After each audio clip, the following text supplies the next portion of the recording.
Okie doke. Here we go. Some Latin. Cornelius Nepos, Atticus 12:3, which indeed, under the prescription, was very well known. This is talking about what happened yesterday, how he helped all his friends, not just when they were rich, but when they were struggling. For when an equal of his, equal in age probably, all these genitives here, this Sorpheus, a Roman knight, who was led to be living in Athens for several years, complures annos, by his studium or zeal or desires of philosophy. And he had in Italy some precious possessions. The triumvir at the time sold his goods, near the plurals, because that was the habit at the time, or the thing they did, which was happening in the Republic at the time. And by the labour of Atticus and his industriousness and his purpose, it was factum est, it was made that by the same messenger who fieret certior Sorpheus, who gave him the knowledge or announced to Sorpheus that he'd lost his patrimony, he'd lost all his estate, that the same messenger was saying that he'd recuperated it. 4. Idem, likewise we'll say for now, Julius Calidum, whom after the death of Lucretius and Catillus, even though it's the death of two people, what have we got? I seem truthfully that these people by much, okay, so Julius Calidum was the most elegant poet of ours. I truthfully contend this to be the case, that after Lucretius and Catullus he was a great poet. Not less this good man, who was erudite or educated in the best arts, whom after the prescription of the knights, on account of his great African possessions, to the number of the prescripted by P. Voluminius, the prefect of Fabrum. Fabrums can be people who work in all sorts of things. Apparently it's engineers here. Of Antony. Here he is in the accusative still. He was absent, so this guy is in the number of prescribed while he's absent. Looks like Atticus expedited relatum, so he's sort of saved him or something. 5, which in the present circumstances back then, whether this was more laborious to him or more glorioso, it's difficult to judge. Again, this is what adverbs do in the comparative, and neuters as well. Because in the pericles of them, in the dangers of them, is not secus quam, not different than when they were absent friends. Okay, so to Atticus was known his cure, his care of them. So basically, when his friends were absent or away, he still had the same desire to help them, and just did it bring problems to him, or should it be something to be boasted about?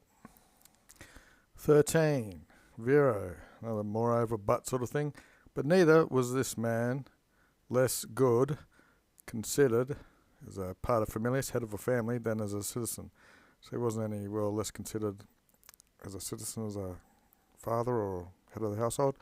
For when he was penicle, which comes from money, so when he had a lot of money, when he was rich, no one to him, emax, something to do with buying and eating, etc., minus edificator. So he had a lot of money, but he didn't like to buy things, and he didn't like to build things or spend money building things.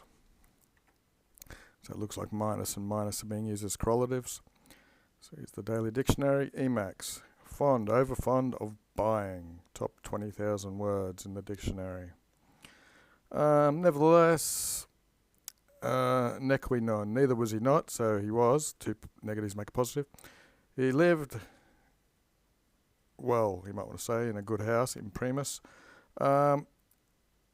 Usus est, and he enjoyed the optimus in all things. He enjoyed the best things in all states and conditions. He tended to have the best, the optimus. 4, the house he had in the Querentine Hill, okay, it's a domum Tamphilium, so this guy here must have originally owned it and built it, so now he had this, which by heredity from his uncle, his mother's brother, was relictum, was left to him. So 3 appositions, this, that, and that, accusative singular female. Cuius, of which this house, its ameniousness, its pleasantness, was not in the building, but consisted, or was agreed on, in its forest there. 4, the tectum itself, the roof of the building itself, was constituted or built in ancient times, antiquus. It was more of a taste than of a cost. He had it, in which he changed nothing in this house that he inherited, except if something he was forced to coactus by its age. 3, usus est familia. So we had household slaves in the family, not out in the rus or in an ergastulum, but he had slaves in his household. Iucundum est, it's a periphrastic gerund, means it must be done. So they must be judged that in usefulness, they were optima. They were good in their usefulness. If you consider their form, they are scarcely mediocre. I guess that's they're ugly. 4, in these were boys. Boys is another word for slaves. Superlative. Very well littered. What do you call that? Well educated or something. They were optimi at whatever that is. Probably comes from a Greek word for reading or something. And many of them could write. The library word, there were books, etc. And ne quidem, he didn't even have anyone who was a petty sequus. It's someone who follows around on foot, or a servant. He didn't have a footman or foot servant who, and not in each of these things, was able to do it beautifully. So even his base servants could copy and read. In the same way, the other artifacts, the other artists or workers, which the cultus domesticus needed or desired, that's basically taking care of his house domestically. All the things were needed for that. Boni a prime, that's a adverb. So they were especially good or something.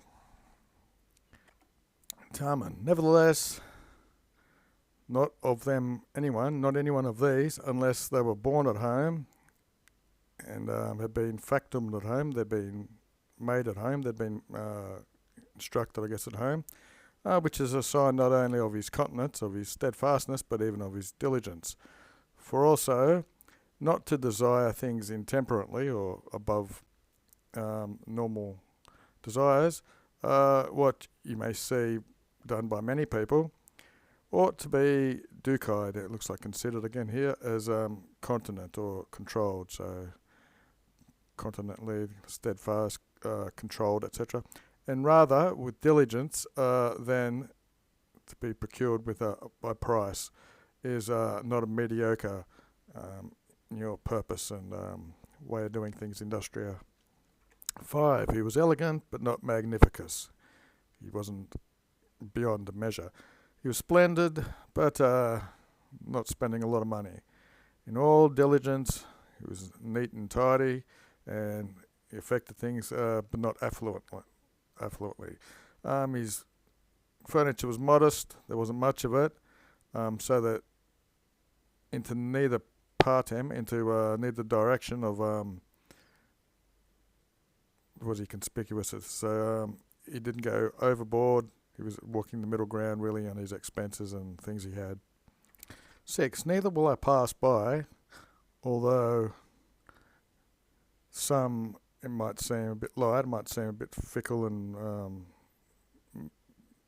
weak, sort of, to if I think to go there or to mention, but it's light and fickle matters. But that in primacy was in the first of the outstanding lots of the Roman knights, Lautus. But it was not leastly generous. He was again, these are two negatives, which determine the positives. So he was very liberal. He invited men to his house of all the ranks and orders of Roman society, and we know that not more than 3,000 sesterces, I'm guessing, each single month from his ephemeral books, his accounts, was he accustomed to spend on his expenses and costs, etc. Nearly done. So things with per usually mean more thoroughly, so this adverb of equally, so very equally he spent 3,000 each month, so equally for all the months. And this I didn't hear, but it's known, things which I speak about. For often, on account of our familiarity inter sum, I was there in his domestic affairs.